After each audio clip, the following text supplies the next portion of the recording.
what all have you worked on today? I have worked on entering the data. I have worked on the presentation. I have worked on analyzing the data. I have thought of ideas for the next presentation. I have gone to 2 meetings today. Okay, I understand that you have done a lot of work, but can you tell me all of it in a sentence?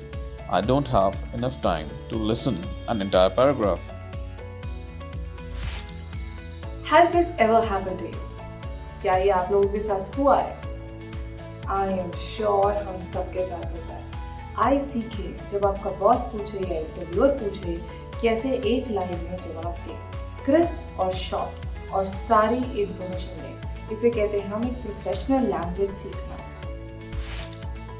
To do this we use conjunctions. Conjunctions को सरल भाषा में हम कह सकते हैं joining words.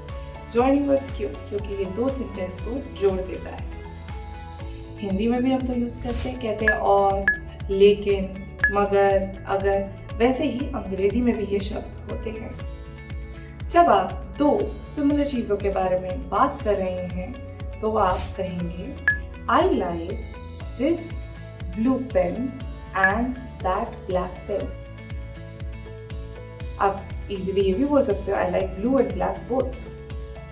And जो है इसे हम कहते हैं और हिंदी में, ये भी और वो भी।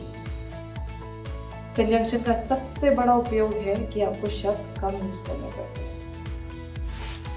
जब आपसे इंटरव्यू पूछेगा आपने क्या क्या काम करा है तो आप बोल सकते हैं I have done sales and field sales also, क्योंकि सेल्स आप टेलीकॉलिंग, नॉर्मल कॉलिंग भी होती है, फील्ड सेल्स भी, तो एंड ही यूज करेंगे। पर अगर आप कॉमा के साथ बोलते रहेंगे तो समझ नहीं आएगा। और हम कब यूज करते हैं? जैसे आप एक अपने बॉस को बता रहे मैंने आज क्या क्या काम करा, तो बोल रहे I did this this this this, उसको कुछ समझ थोड़ी आ रहा है। अब अगर आप बोलें I completed sheet 1, I have completed the quizzes and I have submitted the report, इसका मतलब आपने 3 काम करे। अगर आपने 5 करे हैं तो आप लास्ट में एंड यूज करके उसे क्लोज कर सकते हैं, ताकि बॉस को क्लियर कट समझ आ जाए कि आपने क्या क्या काम किया है। तीसरी चीज, जैसे कि आप रेस्टोरेंट में गए, आपसे कोई पूछने आता है डू यू वांट टी और कॉफी, वो कभी ये नहीं बोलते do you want T, do you want coffee. तो इसको पूरे 2 लाइनों को हमने छोटा करके सिंपल और लगा दिया, जिसे हम हिंदी में कहते हैं या चाय चाहिए या फिर कॉफी चाहिए। एक और महत्वपूर्ण चीज, अगर आप जैसे मीटिंग में हैं, आपके बॉस ने कुछ समझाया मगर आपके दिमाग में क्वेश्चन आया, तो बोल सकते हैं I agree with what you said, but आप यहाँ पे कुछ और बताना चाह रहे हैं, कुछ ऐड करना चाहते हैं, but I think if we take this route this could also be helpful for us. अगर हम ऐसा भी कर लें इससे हमारा समय बचेगा, ये हमारे लिए मददगार होगा। बट आपका एक आइडिया के लिए यूज होता है, आप डिसएग्री नहीं कर रहे हैं एंटायरली, मगर आप कुछ ऐड करना चाहते हैं, ये तो ठीक है, मगर आपका मगर ही बट है। अब आप सब बहुत आसानी से सीख गए हैं एंड और बट, जो सिंपल कंजंक्शन है। थोड़ा और मेहनत करिए और सिखाएंगे। अब फॉलोइंग सेंटेंसेस में कंजंक्शन लगाएं और ट्राई करें कितना आता है।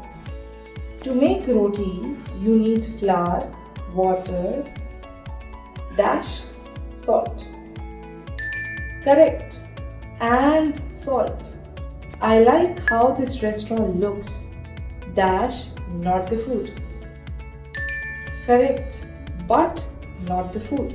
I can give you the filled sheet tomorrow, dash, day after tomorrow.